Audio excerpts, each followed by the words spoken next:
Você comentou também a questão do carnaval, do Deus Baco, do vinho, darará. Como eu vejo passagens na Bíblia em que fala não beber vinho, outras que falam beber vinho, se alegar com vinho. Que tipo de vinho é esse, bebe, né? não bebe? Quanto que bebe? Olha, algumas igrejas cristãs, católica, por exemplo, ou mesmo o judaísmo atual, eles bebem. Algumas acham que pode beber à vontade, outras bebem socialmente. Muitas igrejas evangélicas no passado eram abstêmias, ou seja, não bebiam de maneira nenhuma, nem fumavam. Hoje já estou vendo muitas igrejas que bebem, tem pastores, amigos meus que bebem um vinhozinho, até faz brincadeira comigo. Ó, Rodrigo, eu vou ficar no meu vinhozinho aqui, você vai beber um vinho comigo um dia. Eu falo, tá, traz um suco de uva super bom que eu bebo, né? Eu gosto. Tem o de uva branca. Tem o de uva branca bom, agora, exatamente. Como eu entendo, Karina, com muito respeito, como eu falei, eu tenho pastores amigos meus que bebem. Eu, particularmente, entendo pela Bíblia que eu tenho que ter a abstinência da bebida alcoólica e vou justificá-la. Antes de ir para a Bíblia, eu vou começar de trás para frente. É uma questão de bom senso. É uma questão de bom senso. Vou entrar na Bíblia, mas eu quero começar de fora para dentro. Sim. Tá bom? Por exemplo, se eu sei que há registros médicos que um pouquinho de vinho faz bem ao coração. Mas eu já conversei com uns 3 ou 4 cardiologistas, porque uma das coisas que eu faço é o seguinte, eu gosto sempre de conversar com pessoas da área, porque assim como você está me perguntando coisas da arqueologia, eu pergunto da astronomia para um, da física para o outro e também vou aprendendo. Claro. É conhecimento acumulado. E todos eles, sem exceção, falaram comigo, Rodrigo, a Sociedade de Medicina de canto nenhum do mundo recomenda essa questão de um pouquinho de vinho. Pode até ser que um médico ou outro sugira às pessoas, mas as sociedades médicas, ainda que reconheçam o valor do vinho para o coração, não recomendam por 2 razões. Em primeiro lugar, o que o vinho traz de benefício para o coração, chupar a uva também traz. Então não precisa ser o vinho fermentado. Em segundo lugar, porque nós sabemos do perigo que é recomendar para alguém uma taça de vinho todos os dias. Porque 99,9% das pessoas que bebem socialmente, dizem beber socialmente, não bebem socialmente. É igual o cara que fuma maconha e fala assim, eu não sou viciado, eu só Quando fumo... eu quiser eu paro. Só que todo dia ele fuma e fala que não é viciado. Você está entendendo? Então é perigoso, é perigoso. Além disso, eu vejo o número absurdo de acidentes automobilísticos que acontecem porque o camarada tomou um copo de cerveja. E a cerveja é a menos alcoólica de muitas bebidas que nós temos por aí. Se for comparar, a cerveja tem menos quantidade de álcool do que uma taça de vinho.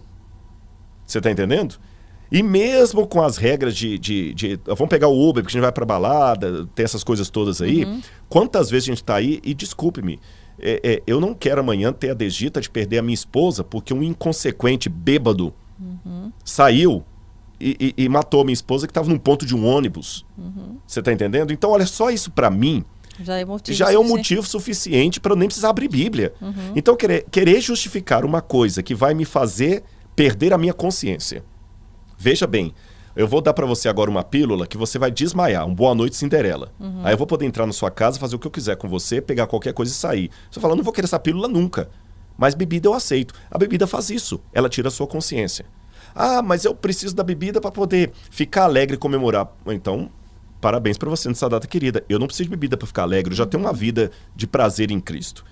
Ah, eu preciso da bebida para criar coragem. Não, eu tenho outros mecanismos para eu criar coragem. Eu tenho o Espírito Santo. Para esquecer, para relaxar. Exatamente. Você está entendendo? E fora a consequência que aquilo vai causar. Ou seja, eu acho interessante, agora eu não estou falando tanto para os crentes, até para os ateus, céticos, oponentes da religião, que quando eu falo que eu creio na Bíblia, que eu creio num Deus criador, alguém do lado de lá fala o seguinte, que cara ridículo, pré-moderno e anticientífico. Como é que esse camarada tem um título de doutorado?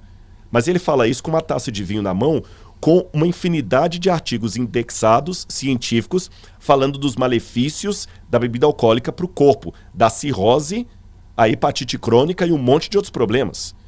Então, quer dizer, até por um ponto de vista científico e ateu, se eu fosse ateu, apenas com a mentalidade científica, eu digo o seguinte, quem fuma e bebe, se for médico, deveria perder o seu certificado de médico. Se for cientista, deveria rasgar o seu diploma de cientista.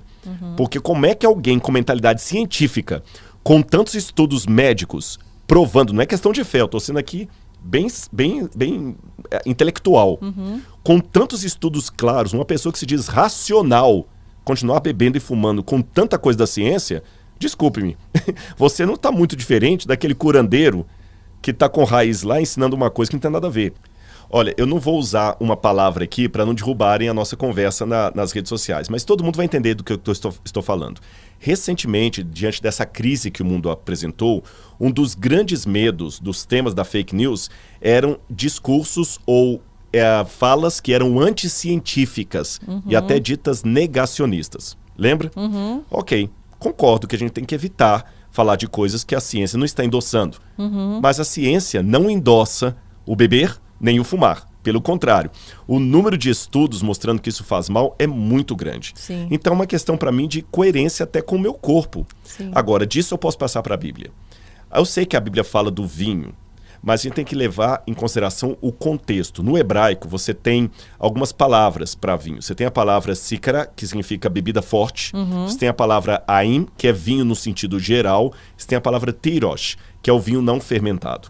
No Novo Testamento escrito em grego, a única palavra para vinho é oinos, que é a mesma palavra para suco de uva. Tá certo? Então, já que a palavra é dúbia, eu tenho que saber em que contexto ela está ali. É igual manga. Pode ser manga de camisa ou manga de chupar. Depende do contexto. Então, há alguns momentos da Bíblia que está falando do vinho fermentado mesmo. Por exemplo, quando Noé bebeu, embriagou, ficou bêbado ali. Ló também se embriagou. E o milagre de Jesus? Pois é, no caso do milagre de Jesus, eu tenho dificuldade de entender que Jesus ali fez um vinho alcoolizado pelas seguintes razões. Letra A. Todo mundo já estava bebendo vinho desde o início da festa. Todo mundo já estava bebendo vinho desde o início da festa. Se Jesus fosse multiplicar o vinho para dar mais vinho para o pessoal, onde é que está a coerência aí? Mesmo para aqueles que defendem o beber social, beber só um pouquinho. Se é para beber só um pouquinho, Jesus está indo contra isso, porque todo mundo já tinha bebido vinho desde o início. Ele faz mais vinho. Além disso aqui, nós sabemos que nas cerimônias religiosas do judaísmo, o fermento não podia fazer parte, porque o fermento era símbolo do pecado. Então, tanto não usavam nem no pão, como ia ter bebida fermentada. Exatamente. Então, Jesus não ia fazer. Tanto é que nos manuscritos do Mar Morto, fala do tipo do vinho que o sacerdote tomava e que era o mosto, ou o vinho não fermentado. Agora, alguém pode perguntar assim, Rodrigo, mas a uva em Israel só dá uma vez por ano. Eu já pesquisei na internet. É geralmente no mês de setembro. Se só dá uma vez no ano, como é que você tem vinho não fermentado o ano todo? Se a vinha vai fermentar, eles não tinham geladeira na época. É simples. Existe, inclusive, receitas que a arqueologia já mostrou que eles faziam vinho de uva passa, para dar, inclusive, para as crianças. E o vinho alcoolizado não era de bom tom nem na sociedade romana. É como a maconha hoje. Muita gente usa, mas não é uma coisa assim tão socialmente aceita. Então, na época greco-romana, o vinho fermentado só tinha uma função, ou duas. Primeiro, esterilizar machucado, ou esterilizar a água na hora de beber. Então, eles pegavam a água e colocavam um pouquinho de vinho para um pote desse tamanho de água para que aquele vinho pudesse ajudar a purificar a água. Por isso que Paulo falou para Timóteo, não beba água pura, misture um pouco de vinho também por causa das suas dores de estômago. O vinho era para purificar a água. Então, apenas para dar uma ideia, e também o apóstolo Paulo fala, o nosso corpo é o templo do Espírito Santo. Sim. Tá certo? Se o meu corpo é templo do Espírito Santo, eu vou colocar coisas aqui que fazem bem à saúde. Não coisas que vão atrapalhar até a lucidez da minha relação com Deus. E eu lamento dizer, repito, mesmo com amigos, pastores e padres que bebem, aos quais eu respeito muito a opinião e a prática, mas eu já encontrei estudos que hoje um dos grandes grupos profissionais que tem que se tratar com problema de alcoolismo, sabem quem são? Padres e pastores. Eu já tive que substituir numa faculdade que eu dei aula de teologia não adventista, um pastor que tinha problema com o alcoolismo. E ele quase teve um coma alcoólico. E eu algumas vezes tive que substituir a aula dele porque ele não ia dar aula porque estava com problema de alcoolismo, já tinha passado por várias clínicas. Então hoje há pesquisas que mostram que dos vários profissionais que tem, pastores e padres estão no topo da linha daqueles que enfrentam problema com o alcoolismo. Pastores e padres. Não inventei isso não. Há estudos a esse respeito. Nossa.